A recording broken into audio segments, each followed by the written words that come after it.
Ocean Story is with you, and I have new stories that touch me. My wife's sister and her friends ignored my request to go to the forest with them this year. For the past 4 months, my wife Riley and I, along with some friends, have been planning to go to the woods for a few days and have a sort of camping vacation. When Riley and I decided on a place to go, we told my wife's sister Zoe about it. She then passed the word on to everyone else. These events usually didn't have many people, so we didn't worry too much about organizing.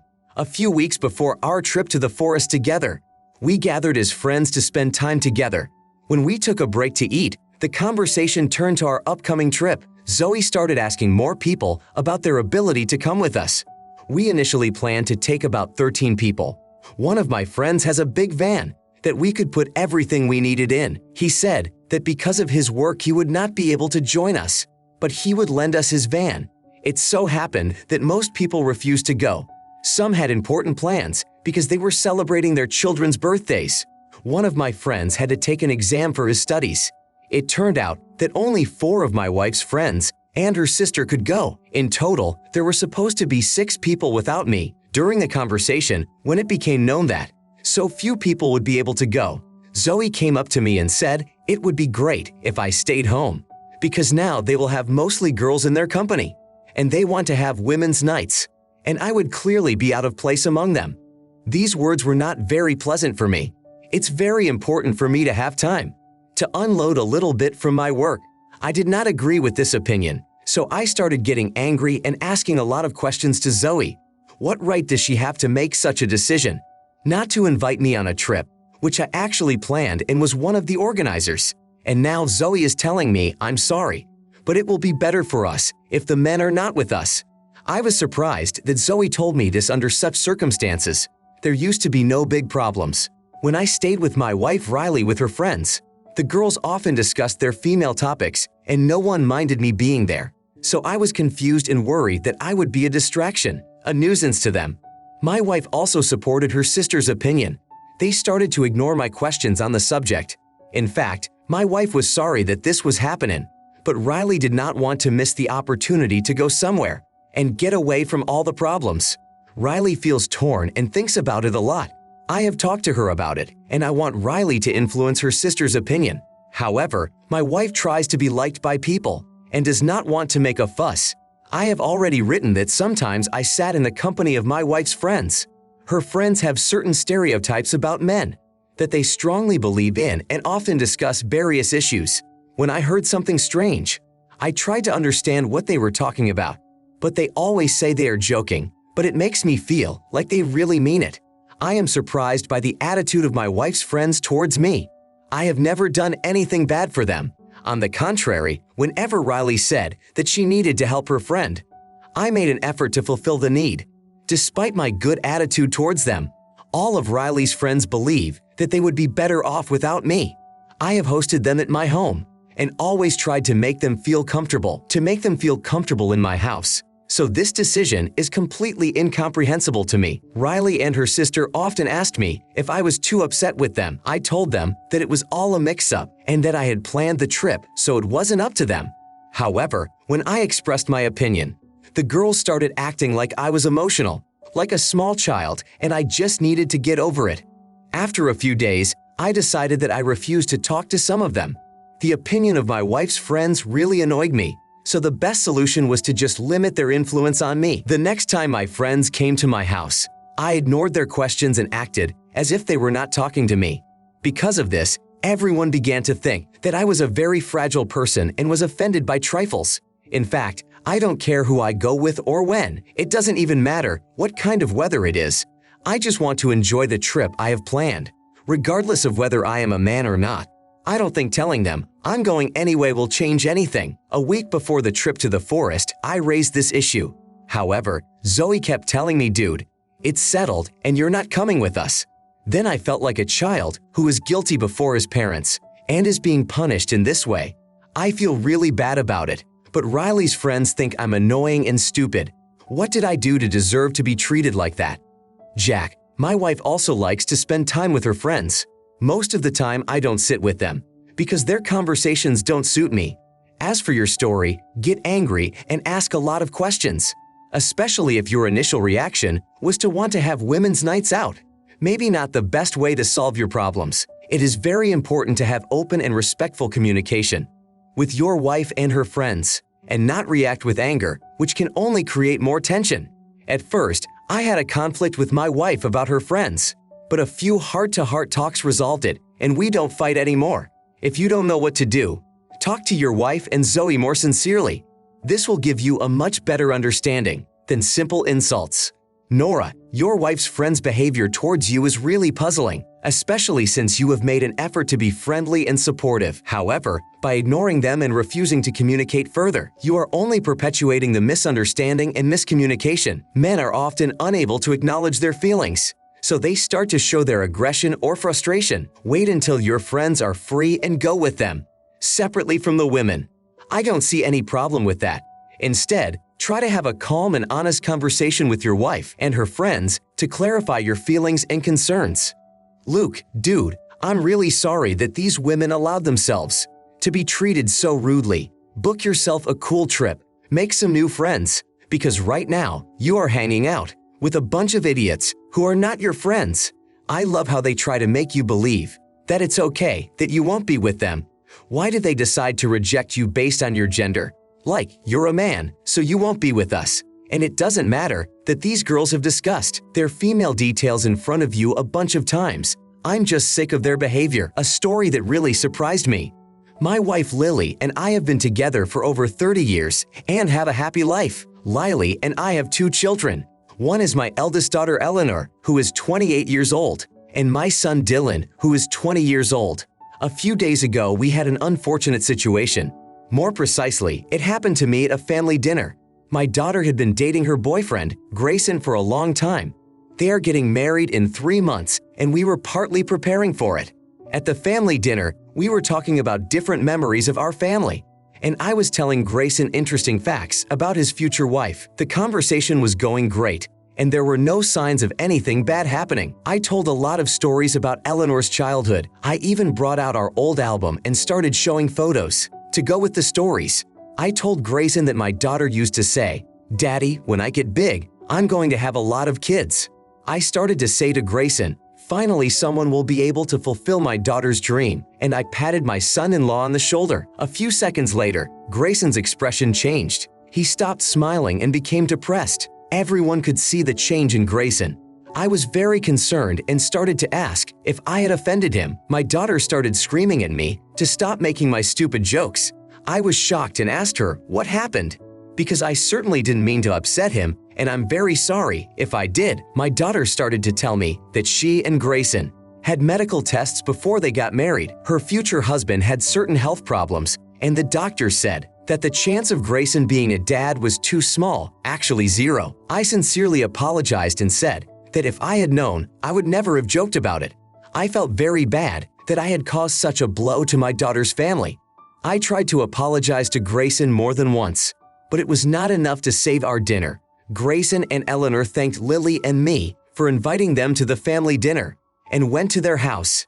After they left, I felt more disgusted than ever. My wife said that I had finally been defeated by my stupid jokes, and I should keep my mouth shut. I was in complete agreement with my wife. However, the situation is much worse than it seems. A lot of people found out about my stupid joke and judged me. It happened after I went shopping with my wife and picked out new shoes for Lily. We ran into one of my daughter's best friends. She greeted my wife nicely, but hardly said hello to me. Then I asked her, "Hannah, what's wrong with your mood?" She replied, "I've always respected you and your family. But when Eleanor told me what you allowed yourself to say at the family table, I was teary-eyed. I never expected you to humiliate Grayson for his health problems in front of everyone." Hannah said she had to go about her business. At that moment, I felt very ashamed that a few unfortunate words of mine had caused such a reaction. I recognized that I said them at the wrong time, but after all, I was not aware of Grayson's problems. All of my daughter's friends knew about the situation and started to think badly of me. Even many family members I hadn't spoken to in a long time knew about what happened at my family dinner. It was very awful, and everyone thinks I'm an immoral old bastard. Lily says I have a lot of apologizing to do now, And indeed, I did act like shit. Levi, it seemed to me that you are a smart adult and can know the measure of your jokes. But you're like a teenager who just wants to say something to get attention. Your attempt to make a joke during the family dinner was really bad, but it is very important to realize the impact of your words and jokes. Making fun of someone's medical condition, especially one related to fertility, is insensitive and can deeply hurt people. You may not have been aware of Grayson's problems, but this situation serves as a reminder to be careful about the topics you joke about, especially in public, especially about topics you have no idea about. You've earned that reputation. Lillian, it is troubling that you only realize the gravity of the situation when you met with your daughter's friend, Hannah, and learned about the impact your words had on her and others. It's like a few days have passed and you haven't even called your daughter to see what they think of you. While your initial apology to Grayson was a step in the right direction, it is imperative that you apologize to anyone else. You may have unintentionally offended or hurt with your joke because making jokes about children is very dangerous. I don't know how you're going to restore your reputation. You've done a terrible thing and you've reminded Grayson of his problems again. Addison, it's unfortunate that your actions have caused a significant rift in your family and social circle. To begin to make amends, it is important to not only apologize, but also to demonstrate that you have learned from this experience.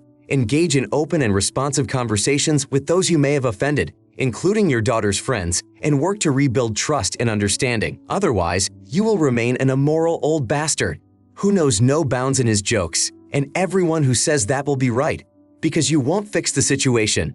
Show that you are sincerely sorry and want to be kinder and not talk nonsense.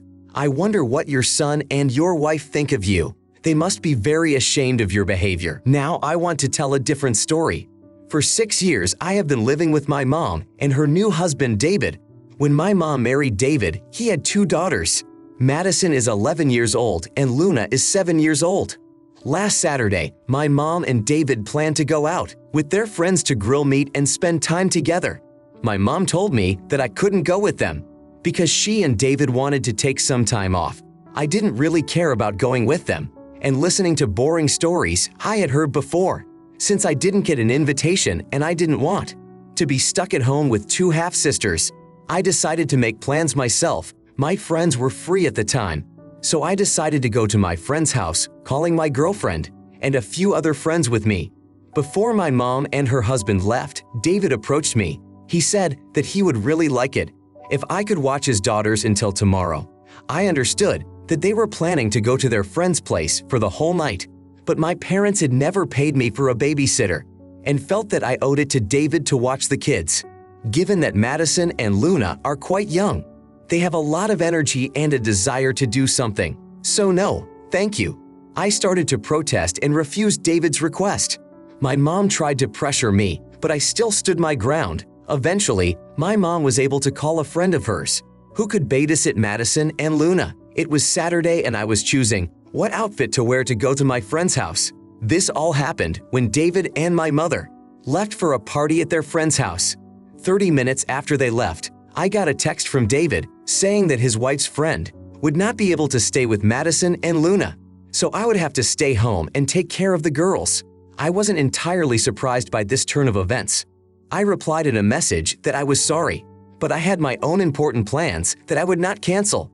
David said it was too late for him to call anyone and I should stay home. I kept telling him that I couldn't do that. Then I texted my mom, "You have 1 more hour to ask someone to stay with Madison and Luna." My mom read the message and didn't reply to it. 1 hour passed and I was ready to leave the house. I checked my messages, but my mom or David hadn't written me anything new. So I texted my mom that I gave them time, so now I can leave. For a little background, we live in one of the safer neighborhoods in our city, so there would be no problem with the kids. Moreover, we have various sensors everywhere, so non-standard situations were under control. After all, when I was little, my mom worked with my dad and I was home alone. Madison and Luna are not too small and could handle it. Now to the events themselves. When I came home, my mom and David decided to come a little early. David jumped on me and started scolding me for deciding to leave the house without caring about the safety of his children. He said that I was a little selfish person who only valued himself. David was so angry that he started saying that I would pay for the restoration of a painting that his children had painted. David's reaction was incomprehensible to me. We started arguing and looking for someone to blame. In my opinion, I was not fairly judged because I had warned them that I was leaving. They had the opportunity to come back or ask someone to sit with Madison and Luna. In short, I became the culprit in this situation. According to my mom and her husband, Joseph, it wasn't exactly fair of your mom and David to change their minds at the last minute. It seems like a breakdown in communication between all parties involved. I can understand why David might have been upset by the situation, especially if he felt that his children's safety was at risk. You gave them plenty of time to make other arrangements or return early. It's unfortunate that you were ultimately labeled as the culprit. It's quite obvious to me that you are the child in the family and should help your parents, but the fact that they just forced you to stay with the children is just disgusting. Grace, in your case, you had your own plans for the evening, and your mom and David should have respected them. However, as a family member, it is also important for you to consider helping out when needed, especially when it comes to caring for younger siblings. Your reluctance to babysit in the evening is understandable, especially since you were not invited to the event. However, the situation could be handled better on both sides. Ideally, your mother and David should have agreed in advance that you would be babysitting, and you could have communicated your plans more clearly to avoid misunderstandings. I forgot to add details to the story. We all live in a house that actually belongs to me. My mom and dad divorced a long time ago. My paternal grandfather signed this house over to me. My mom had nowhere else to go, so she and my dad made a deal that she could live here until I was old enough to build my own life. So all the words of David that I have to pay for the restoration of the painting are just dust. Carter, while your initial refusal to babysit may seem reasonable, you had plans. In fact, you may not be at fault in this situation. The first important thing parents should do is take care of their children. Your mom has been deliberately ignoring your messages, so you cannot be to blame. David had plenty of time to hire a nanny. He just didn't want to do it. My next story. I had a conflict with my wife, Chloe, over her son, Owen. It happened not so long ago, but the beginning of this story goes back 5 years. I married Chloe when her son, Owen, was a baby, and he was 10 years old at the time. Over time, Owen became more mature, and at the age of 13, he started saying that he liked to play tennis. Owen told us that many of his friends started taking tennis lessons and practicing twice a week. Owen added that several of his friends were practicing, so he wanted to join them. I was very happy that Owen found something he liked from an early age, but at the time, my wife and I were struggling financially. In fact, tennis is not a very cheap pastime. Eventually, we came to an understanding and my mother agreed to give her money so that Owen could go to the lessons. We combined our funds and could let our son do what he was passionate about. However, there was one condition. Owen would have to give money later for having been given such an opportunity at a young age. My mom wanted Owen to know that things are not easy in the world, and she needed money for her own personal needs. I think this approach is quite fair. Owen was eager to study, so he didn't think twice about it. At the age of 13, Owen started taking tennis lessons, and when he had money, he would give a certain amount to his grandmother. She didn't ask for everything back, so there was no problem with that. Now to the story itself through the years. Owen is a tall and strong guy now because he started playing sports when he was a teenager. Owen is now 18 years old and has a job alongside his studies. Over the years, my financial situation hasn't gotten much better, and I couldn't buy everything Owen asked for. My son doesn't get much, about $1,500 a month. Owen saves up everything to buy himself a new tennis racket. It's been a while since we talked about Owen giving money to his grandmother. My mom hasn't asked for a refund, but I personally think it should be done to show respect for her. No matter what, Owen told me, "Dad, I don't make much money now, and it's hard for me to pay back my debts. I'm sure Grandma can wait a while." At that point, I started to insist that he pay his grandmother the money. I threatened to take away his computer and his motorcycle if he didn't start paying my mother back. The main thing for me is that Owen returns the money to his grandmother and nothing else. My son told Chloe about this conversation. She started arguing with me because I was too rude to Owen. My wife said she wouldn't keep in touch with me if I didn't apologize to Owen. She said it was our fault for believing the words of a 13-year-old boy. Owen didn't realize what he was getting himself into. I tried to explain to my wife that it was important to me that Owen keep his promise to his grandmother and nothing more, because it is important for her that her feelings are not hurt, and I hate to think that my son is growing up to be an irresponsible man. Now he does not want to pay back his legitimate debt to his grandmother. In time, Owen won't want to pay his college debts. Then Owen will refuse to support his own family. No, I don't want my son to grow up like this, no matter how I justify my actions. Chloe thinks I'm wrong and that I should be gentle with Owen. Wyatt, I can recognize that you have good intentions for your son, but the way you did it, by threatening to take his computer and motorcycle, may have been too harsh. While the concept of repaying debts is important, using such tactics against your own son could damage your relationship and make him feel unfairly treated. I think you should change your tactics and explain to your son more clearly that it would be better for him if his grandmother started receiving the money he owes her. Penelope, it's understandable that you want Owen to fulfill his promise to his grandmother, and that's a legitimate concern. However, you should keep in mind that circumstances change, especially for a young person like Owen, who is in school and working part-time. Putting too much pressure on him could lead to resentment and negatively impact your relationship with him and your wife. You clearly should have been more lenient, especially if your mother didn't start demanding that Owen pay back the money immediately. Your wife is right, and you should apologize to Owen. John, your desire to teach Owen responsibility is commendable, but it is important to have open and constructive conversations, rather than resorting to threats. It is worth considering your wife's suggestion to be more lenient with Owen. Building trust and communication is vital in these situations, and discussing alternatives or finding a compromise can lead to a more positive outcome for everyone involved. Otherwise, you look like an angry dad who only thinks about money first. Your son is trying to be loyal to the cause he loves.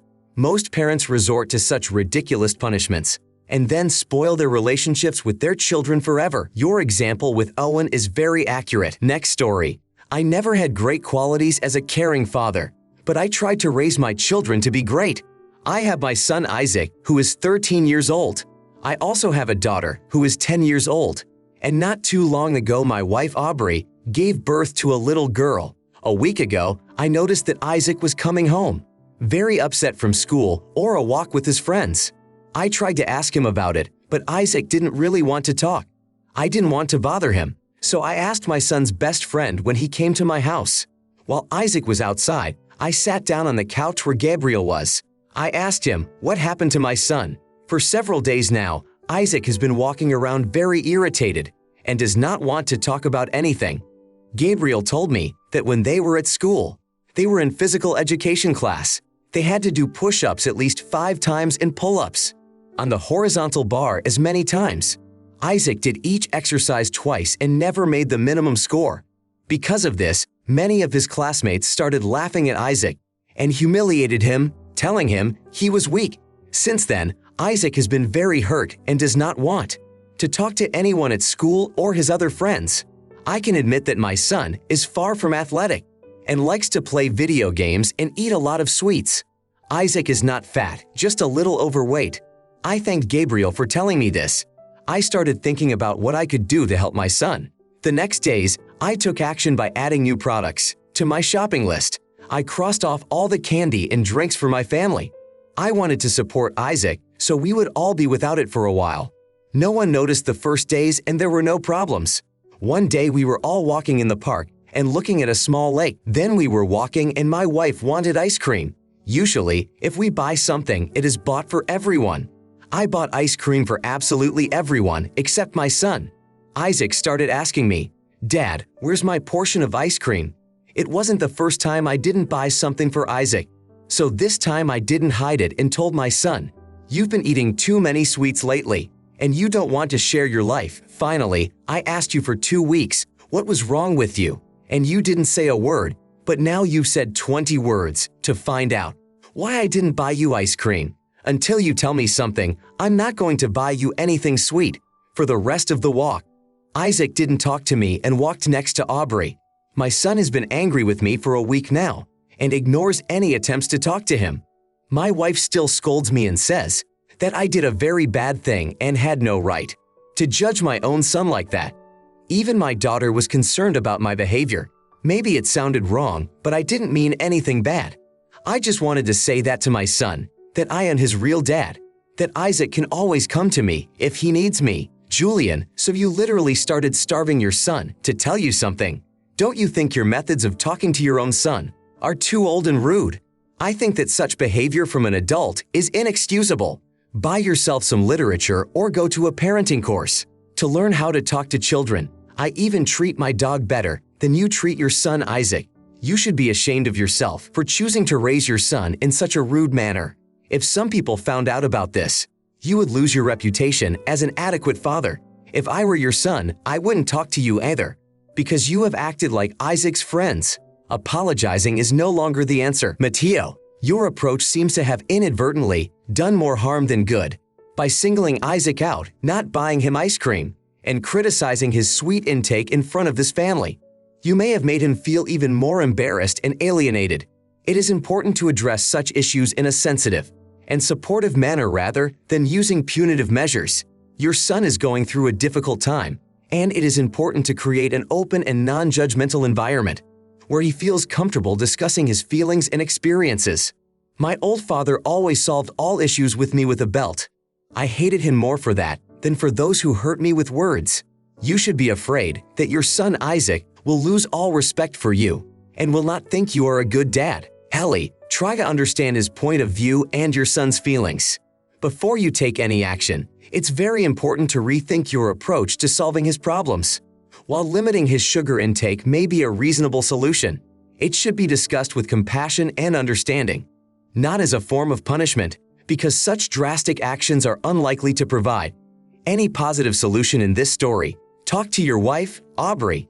Perhaps she will give you good advice and help you get along with your own son.